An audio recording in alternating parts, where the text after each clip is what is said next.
देवभूमि में आपका स्वागत है। मैं हूं आपके साथ गीतू चौहान। बुलेटिन की शुरुआत करते हैं। दक्षिण दिल्ली से बीजेपी उम्मीदवार रामवीर सिंह बिधूड़ी ने नामांकन से पहले रोड शो किया और इस दौरान उत्तराखंड के मुख्यमंत्री पुष्कर सिंह धामी और दिल्ली बीजेपी के अध्यक्ष वीरेंद्र सचदेवा भी मौजूद रहे। नामांकन से पहले रोड शो के दौरान हमारे संवाददाता आनंद कुमार सिंह ने पुष्कर सिंह धामी से खास बातचीत की। दिल्ली से बीजेपी उम्मीदवार और विधानसभा में यानी दिल्ली विधानसभा में एलओपी रामवीर बिधूड़ी अपना नामांकन से पहले रोड शो कर रहे हैं और रोड शो में आप जब देखेंगे तो आपको चारों तरफ बीजेपी कार्यकर्ताओं का एक ऐसा जनसैलाब दिखेगा जिसको पूरी सड़कों पे कदम रखने को लेकर लोगों को जद्दोजहद करनी पड़ रही है और भारी संख्या में महिला जो कि बीजेपी नारी शक्ति वंदन अधिनियम और नारी सशक्तिकरण को लेकर लगातार प्रयास करती है और खुद उत्तराखंड का प्रचार खत्म करने के बाद उत्तराखंड के मुख्यमंत्री Pushkar Singh Dhami as a star प्रचारक दिल्ली में आए हैं। सारे जनसैलाब क्या कहता है? जनसैलाब 4 जून को जो रिजल्ट आने वाला है उसका प्रत्यक्ष प्रमाण है कि मोदी जी ऐतिहासिक मतों से, ऐतिहासिक सीटों से देश के प्रधानमंत्री होने वाले हैं। दिल्ली की 7 लोकसभा सीटें एक तरफा भारतीय जनता पार्टी और मोदी जी को प्रधानमंत्री बनाने के लिए जीतने वाले हैं। रामवीर सिंह बिधूड़ी जी दिल्ली, दक्षिणी दिल्ली से ऐतिहासिक मतों के साथ इस प्रकार का जन समर्थन है। हर कोई आज सड़कों पर है। आखिरी सवाल ये, डीप फेक का इस्तेमाल करके एचएम की भी एक वीडियो बनाई गई थी। बीजेपी कहीं ना कहीं साजिश लगा रही है अपोजिशन पर। देखिए, ये चूंकि अब इनके सारे हथकंडे फेल हो गए हैं, इनको पता लग गया है कि हम पूरी तरह से अस्त हो चुके हैं, इसलिए अब ये झूठ का सहारा ले रहे हैं, डीप फेक का सहारा ले रहे हैं। लेकिन देश की जनता इनके डीप फेक पर नहीं आने वाली है। वो पूरी तरह से इनको इस बार चुनाव में इनको करारा जवाब देने वाली है। वन विकास निगम के अध्यक्ष कैलाश गहतोड़ी का निधन हो गया है। कैलाश गहतोड़ी लंबे समय से बीमार चल रहे थे। दून अस्पताल में गहतोड़ी ने ली अंतिम सांस। सीएम धामी समेत बीजेपी नेताओं ने शोक जताया है। सीएम पुष्कर सिंह धामी के लिए अपने विधायक की सीट छोड़ने वाले राज्य वन विकास निगम के अध्यक्ष कैलाश गहतोड़ी का निधन हो गया है। कैलाश गहतोड़ी लंबे समय से बीमारी से जूझ रहे थे। उन्होंने दून अस्पताल में अंतिम सांस ली।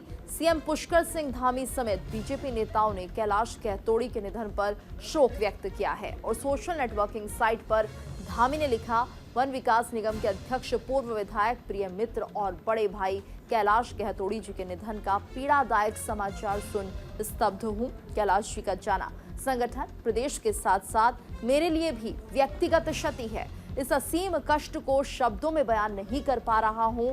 आपने अपना पूरा जीवन जन सेवा में खपा दिया। आप एक आदर्श जनप्रतिनिधि के रूप में सदैव याद किए जाएंगे। एक विधायक के रूप में चंपावत क्षेत्र के विकास के प्रति आपका समर्पण हमारे लिए प्रेरणा स्रोत है।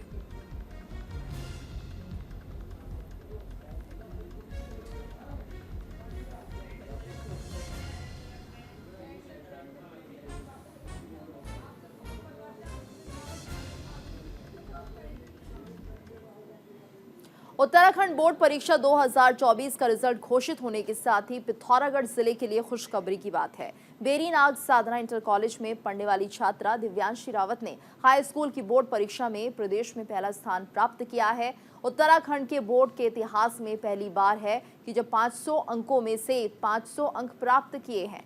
प्रियांशी की सफलता पर लगातार प्रियांशी के घर आकर सम्मानित और बधाई देने वालों का तांता लगा हुआ है। बीजेपी के पूर्व कैबिनेट मंत्री डीडी हाट के विधायक बिशन सिंह चौफाल भी प्रियांशी के घर पहुंचे। इस दौरान प्रियांशी और उसके माता पिता को सम्मानित करते हुए कहा कि प्रियांशी ने पूरे देश में इतिहास रचकर प्रदेश और क्षेत्र का नाम रोशन किया है। प्रियांशी हमारे लिए एक प्रेरणा है। भविष्य में अन्य बच्चों को प्रियांशी से प्रेरणा लेनी चाहिए। वहीं पूर्व जिला शिक्षा अधिकारी प्रारंभिक तरुण पंत सहित कई विभागों के अधिकारियों और जनप्रतिनिधियों ने प्रियांशी को सम्मानित किया है।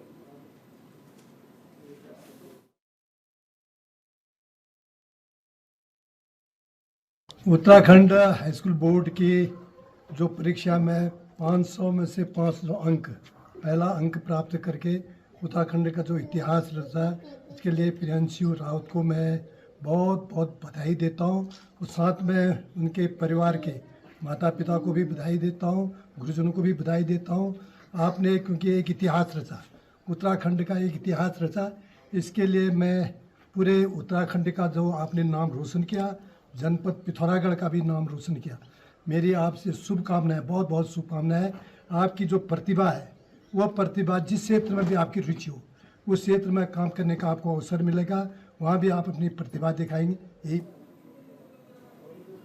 डेंगू चिकनगुनिया को लेकर स्वास्थ्य विभाग अलर्ट। रोकथाम के लिए स्वास्थ्य विभाग चलाएगा एक महाअभियान। हॉटस्पॉट इलाकों में फैलाई जाएगी जागरूकता। स्वास्थ्य सचिव ने जारी किए दिशा निर्देश। सभी अस्पतालों में रोगियों की स्थिति पर नजर होगी। डेंगू और चिकनगुनिया के मरीजों का ख्याल रखा जाएगा। तो डेंगू और चिकनगुनिया रोग की रोकथाम के लिए पूरे प्रदेश में महाअभियान चलाया जाएगा और इसकी शुरुआत इन क्षेत्रों से की जाएगी जो मरीजों की संख्या के हिसाब से हॉटस्पॉट बन रहे हैं।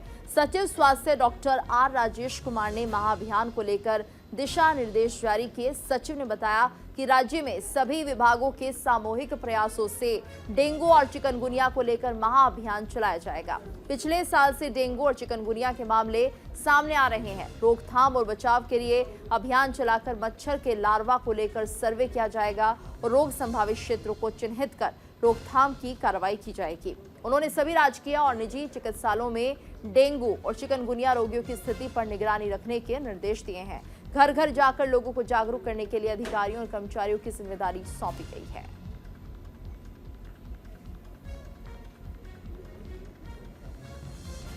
और ज्यादा जानकारी के लिए बात करेंगे संवाददाता अनुज अवस्थी से। अनुज, किस तरह की तैयारियां की जा रही है प्रशासन की तरफ से?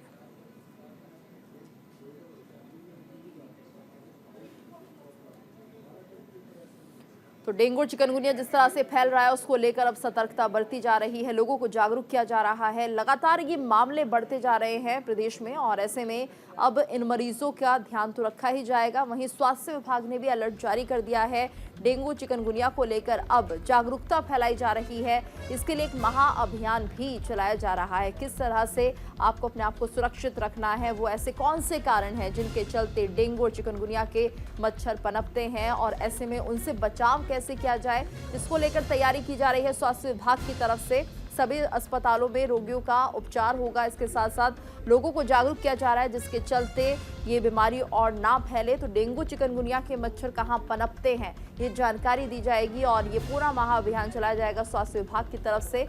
तो ये लगातार जो मरीज आ रहे हैं डेंगू चिकनगुनिया से जुड़े हुए, उन्हें किस तरह से ट्रीटमेंट देना है, उस उपचार के लिए क्या व्यवस्थाएं करनी है, ये तमाम तैयारियां तो हो ही रही हैं। इसके साथ साथ रोकथाम कैसे की जाए डेंगू और चिकनगुनिया की, इसको लेकर भी प्रशासन अलर्ट हो गया है। स्वास्थ्य विभाग पूरी तरह से तैयार है कि किसी भी तरह से लोगों को ये जागरूकता देनी होगी, जागरूक करना होगा कि वो डेंगू और चिकनगुनिया के मच्छरों को पनपने से रोके।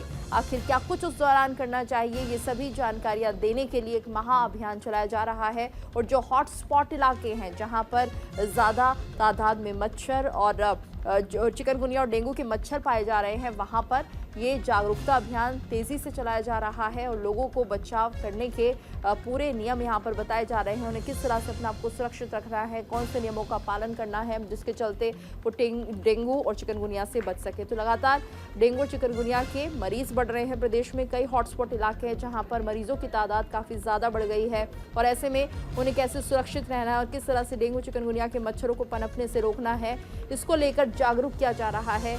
एक महाअभियान इसके लिए चलाया जा रहा है। तो डेंगू और चिकनगुनिया के जो मच्छर हैं वो किस तरह से पनपते हैं, साफ पानी में ये पनपते हैं। अगर पानी जमा होता है उस दौरान डेंगू और चिकनगुनिया के मच्छर होते हैं, तो ऐसे में लोगों को ध्यान रखना चाहिए। ये तमाम ऐसी ज़रूरी बातें हैं जिनको लेकर अलर्ट तो जारी किया ही है, इसके साथ साथ महाअभियान भी चलाया जा रहा है। आगे बढ़ते हैं। चारधाम यात्रा पर व्यावसायिक वाहन लेकर आने वाले ड्राइवर कंडक्टर्स का स्वास्थ्य विभाग अलग से नेत्र परीक्षण कराएगा और इसके लिए देहरादून के मुख्य चिकित्सा अधिकारी ने 6 नेत्र सहायकों की टीम बनाई है जो कि रोस्टर वाइज चारधाम यात्रा में ड्यूटी देंगे।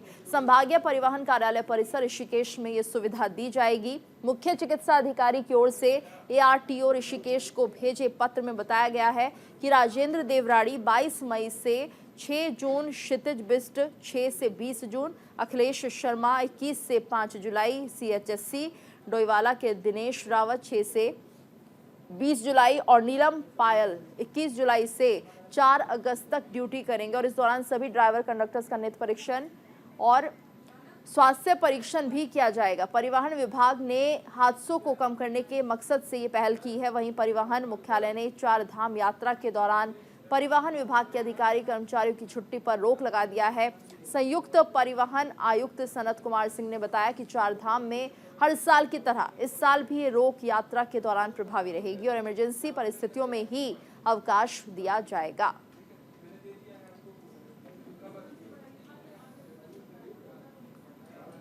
तो हादसों को कम करने के मकसद से ये पहल की जा रही है। नेत्र शिविर और ऐसे में चारधाम यात्रा में परिवहन कर्मियों की छुट्टी पर भी रोक लगा दी गई है। और ज्यादा जानकारी के लिए बात करेंगे संवाददाता अनुज अवस्थी से। अनुज, तो जिस तरह से पहल की गई है कि जो ड्राइवर कंडक्टर्स हैं उनके नेत्रों का परीक्षण कराया जाएगा, इसको लेकर क्या तैयारियां और किस तरह से ये सब होगा? बिल्कुल, चारधाम यात्रा की शुरुआत 10 मई से हो रही है और 10 मई से चारों धामों के सफाई के लिए एकदम परिवहन विभाग से भी पूरी तरीके से तैयारियों की कवर करती है। इसमें चारधाम यात्रा रूट को जो ड्राइवर्स है उनकी आंखों का इंस्पेक्शन किया जाएगा कि वो किस तरीके से गाड़ी चला पा रहे हैं या नहीं। इसके अलावा जो बसें हैं, बसों की कंडीशन कैसी है उसको साफ तौर पर देखा जाएगा। इनसे दोनों चीजें परिवहन विभाग के द्वारा की जाएगी, क्योंकि चारधाम यात्रा 10 तारीख की शुरुआत है और मुख्यमंत्री लगातार इससे मजबूत बनाएंगे और लगातार मॉनिटरिंग करेंगे कि किसी भी विभाग से कोई चीजें छूटे ना, किसी भी विभाग से कोई चीजें गलत ना हो और जो श्रद्धालु हो वो प्रतिशत चारधाम यात्रा कर सके, इसको लेकर के खासा प्रयास किया जा रहा है। बिल्कुल अनुज, और जिस तरह से हम देखते हैं कि चारधाम के दौरान कई हादसे भी हो जाते हैं, इस यात्रा के दौरान ये हादसे ना हो इस पर रोकथाम के लिए एक बड़ी पहल की गई है। क्या इससे पहले भी इसी तरह का परीक्षण होता रहा है या फिर इस बार ये देखा जा रहा है? बिल्कुल, ये खास तौर से देखा जा रहा है कि इस तरीके से परीक्षण ड्राइवरों को कराए जा रहे हैं, साथ कंडक्टरों को भी जो है दिशा निर्देश दिए गए चारधाम यात्रा में किसी प्रकार की कोई लापरवाही न बरती जाए। इसको लेकर के परिवहन विभाग और स्वास्थ्य विभाग और पीडब्ल्यूडी विभाग तीनों विभाग लगे हुए हैं और साथ ही साथ मुख्यमंत्री का टीम प्रोजेक्ट है चारधाम यात्रा, तो इसी को लेकर के किसी प्रकार की कोई लापरवाही न हो ये जरूर देखा जा रहा है, चाहे वो परिवहन विभाग हो चाहे वो पीडब्ल्यूडी विभाग हो। साथ साथ जो बसें हैं, नई बसें खरीदी भी गई है, तो इन बसों से भी जो श्रद्धालु यात्रा करें वो सुरक्षित ढंग से करें, किसी प्रकार की कोई अनहोनी न हो। जी बिल्कुल अनुज, और कहा यह भी जा रहा है कि जो परिवहन कर्मी है उनकी छुट्टी पर भी रोक लगा दी गई है, तो ये तैयारियां जी कब तक चलेंगी और कब तक ये जारी रहेगी? क्योंकि 10 तारीख को चारों धामों के कपाट खुलने, 10 तारीख को केदारनाथ, गंगोत्री और यमुनोत्री के कपाट खुलेंगे और 12 तारीख को बद्री विशाल के कपाट खुलेंगे। दोनों कपाट खुलने हैं, इससे पहले ये सारी तैयारियां कर दी जाएंगी।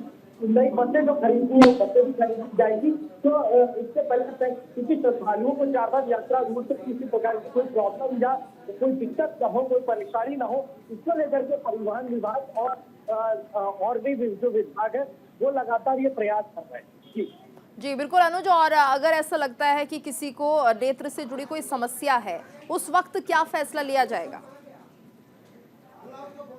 बिल्कुल, अगर किसी को स्वास्थ्य संबंधित कोई दिक्कत है या कोई प्रॉब्लम है, स्वास्थ्य विभाग के डॉक्टर्स रखे हुए हैं, तो इन्हीं के द्वारा स्वास्थ्य संबंधी जो परेशानी है उनका इलाज किया जाएगा।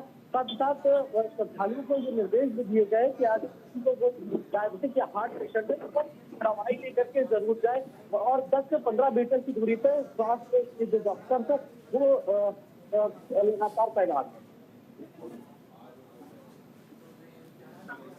बिल्कुल अनुज, और चारधाम यात्रा को लेकर स्वास्थ्य विभाग ने अलर्ट जारी कर दिया और ऐसे में नेत्र परीक्षण जो है ड्राइवर कंडक्टर्स के लिए अलग से कराए जाएंगे जिससे कि कोई हादसा ना हो।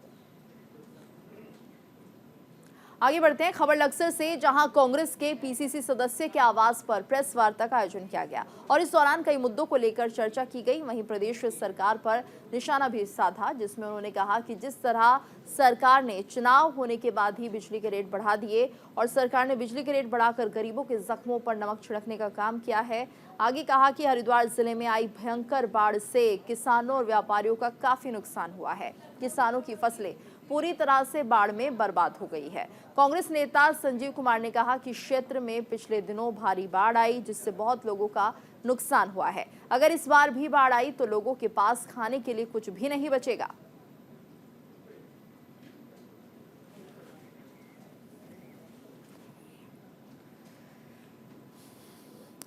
तो कांग्रेस ने बीजेपी पर निशाना साधा है और यहाँ पर जिस तरह से चुनाव के बाद बढ़ाए गए बिजली के रेट उसको लेकर यहाँ पर निशाना साधते हुए नजर आए और साफ तौर पर उन्होंने कहा कि जो बाढ़ हरिद्वार जिले में आई है उससे काफ़ी नुकसान हुआ है और ऐसे में सरकार को कोई कदम उठाना चाहिए। तो यहाँ पर प्रेस वार्ता के दौरान ये कई मुद्दे थे जिनको लेकर चर्चा हुई। प्रदेश सरकार पर निशाना साधा गया जिसमें उन्होंने कहा कि जिस तरह सरकार ने चुनाव होने के बाद ही बिजली के रेट बढ़ा दिए हैं और सरकार ने बिजली के रेट बढ़ाकर गरीबों के जख्मों पर नमक छिड़कने का काम किया है। आगे कहा कि हरिद्वार जिले में आई भयंकर बाढ़ से किसानों और व्यापारियों का काफी नुकसान हुआ है। किसानों की फसलें पूरी तरह से बाढ़ में बर्बाद हो गई है। कांग्रेस नेता संजीव कुमार ने कहा कि क्षेत्र में पिछले दिनों भारी बाढ़ आई जिससे बहुत लोगों का नुकसान हुआ है। अगर इस बार भी बाढ़ आई तो लोगों के पास खाने के लिए भी कुछ भी नहीं बचेगा। तो इसके लिए क्या तैयारी होगी सरकार की, ये भी देखना होगा। लेकिन यहाँ पर कांग्रेस ने जमकर बीजेपी पर निशाना साधा है कि चुनाव के बाद तुरंत बिजली के रेट बढ़ा दिए और इस बार भी कहीं ऐसा ना हो कि अगर वो जीतते हैं तो आने वाले दिनों में जो लोग हैं उनकी समस्या बढ़ सकती है। खासतौर से हरिद्वार को लेकर उन्होंने कहा क्योंकि हरिद्वार में पिछले दिनों बाढ़ आई और इससे काफ़ी नुकसान हुआ है। किसानों की जो फसलें हैं वो पूरी तरह से बर्बाद हो गई है जिसके चलते किसान परेशान हैं। बीजेपी के किसी भी कार्यकर्ता ने, कोई भी एक भी कार्यकर्ता वहाँ तक नहीं गया, परंतु उस टाइम उन्होंने कहा था, वो मुख्यमंत्री भी यहाँ आए, मुख्यमंत्री तो आए नहीं पर और लोग आए थे, उन्होंने ये कहा था कि हम इसकी भरपाई करेंगे। आज तक भरपाई भी नहीं की। आज तक उन्होंने बिजली नहीं माफ़ की, पानी का नहीं माफ़ किया। ये माफ़ तो करने से गए और बल्कि क्या काम किया, गरीब जनता को मारने के लिए, व्यापारियों को मारने के लिए जो विद्युत है इसका 7% रेट बढ़ा दिया।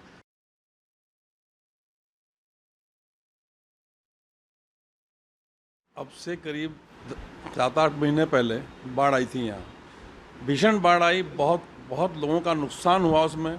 मैंने बड़े करीब से बाढ़ को देखा है, लोगों को घर जा के देखा है, उनके पास उनके बिस्तर, उनके बेड, फर्नीचर सब खराब हो गए। और इस बात को करीब 8-10 महीने लगभग हो भी चुके हैं, 7-8 महीने हो गए हैं।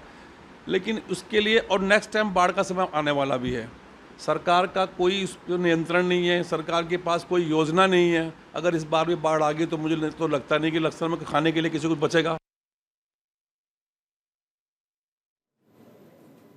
उत्तराखंड के जंगलों में लगी आग विकराल रूप लेने लगी है और जंगलों की आग वन्य जीवों के साथ ही अब इंसानों की जान पर भी भारी पड़ने लगी है। अल्मोड़ा जिले के सियुनरा कोट में जंगल की आग से लीसा बीन रहे 5 मजदूर इसकी चपेट में आ गए, जिसमें 2 की जलकर मौत हो गई और 3 श्रमिक बुरी तरह से झुलस गए हैं, जिन्हें उपचार के लिए हल्द्वानी के अस्पताल में भर्ती कराया गया है। डीएफओ दीपक सिंह ने बताया कि मामले में वन विभाग ने वन अपराध के तहत केस दर्ज कर लिया है और मामले में कार्रवाई की जा रही है। पुलिस ने भी मामले में अज्ञात के खिलाफ केस दर्ज कर लिया है।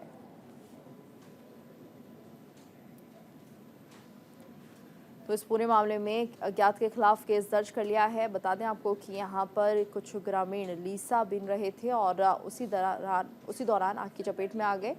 तो 3 श्रमिक थे जो कि जल गए हैं बुरी तरह से और ये आग अब विकराल होने लगी है। जंगलों की आग वन्य जीवों के साथ ही अब इंसानों पर भी भारी पड़ने लगी है। अल्मोड़ा जिले के सियुनरा कोट में जंगल की आग से लीसा बिन रहे 5 मजदूर इसकी चपेट में आए, जिसमें 2 की जलकर मौत हो गई है और 3 श्रमिक बुरी तरह से झुलस गए हैं।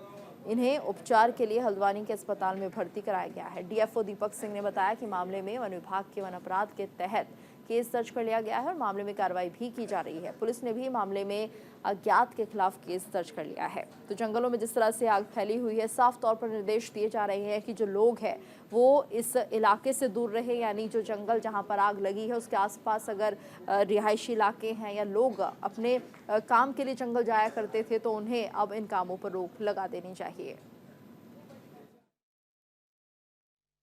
अल्मोड़ा जनपद के हवालबाग ब्लॉक में सुनराकोट वन पंचायत के अंतर्गत आज एक बनागनी की घटना हुई, जिसमें आग बुझाने के चपेट में 4 नेपाली मजदूर आग के इसमें चपेट में आ गए, जिसमें वो काफ़ी बुरी तरीके से झुलस गए। इसमें 2 लोगों की डेथ हो गई है और 2 लोग घायल हैं, जिनको बेस हॉस्पिटल में भर्ती कराई गई है और वो आउट ऑफ डेंजर हैं। डेड बॉडी को पुलिस अपने कस्टडी में लेकर पीएम के लिए भेज दी है। और इस पूरी घटना के खिलाफ जो है वन विभाग के द्वारा एक S2 केस भी दर्ज किया गया है और पुलिस के द्वारा भी एक FIR दर्ज की गई है। हरिद्वार जनपद के मंगलौर कोतवाली क्षेत्र में दो पक्षों में सड़क पर सामान रखने को लेकर विवाद हो गया। मामला इतना बड़ा कि दोनों पक्षों में खूनी संघर्ष हो गया। सूचना मिलते ही पुलिस मौके पर पहुंची, किसी तरह से मामले को शांत कराया। खूनी संघर्ष में दोनों पक्षों के 4 लोग घायल हो गए। पुलिस अब दोनों पक्षों के खिलाफ मुकदमा दर्ज कर चुकी है। जानकारी के मुताबिक मंगलौर कस्बे के मोहल्ला किला में एक पक्ष ने सड़क पर कुछ सामान रख दिया था, जिससे आने जाने वाले लोगों को दिक्कत हो रही थी और इसी बात को लेकर दूसरे पक्ष ने सड़क पर रखे सामान को हटाने की बात कही। कुछ ही देर में दोनों पक्षों में कहासुनी होने लगी और मारपीट में बदल गई। पुलिस ने इस मामले में कुछ लोगों को हिरासत में लिया है। हिरासत में लेने के बाद एक व्यक्ति की तबीयत बिगड़ गई, जिसके बाद पुलिस ने उसे मंगलौर के सामुदायिक स्वास्थ्य केंद्र में उपचार के लिए भर्ती कराया।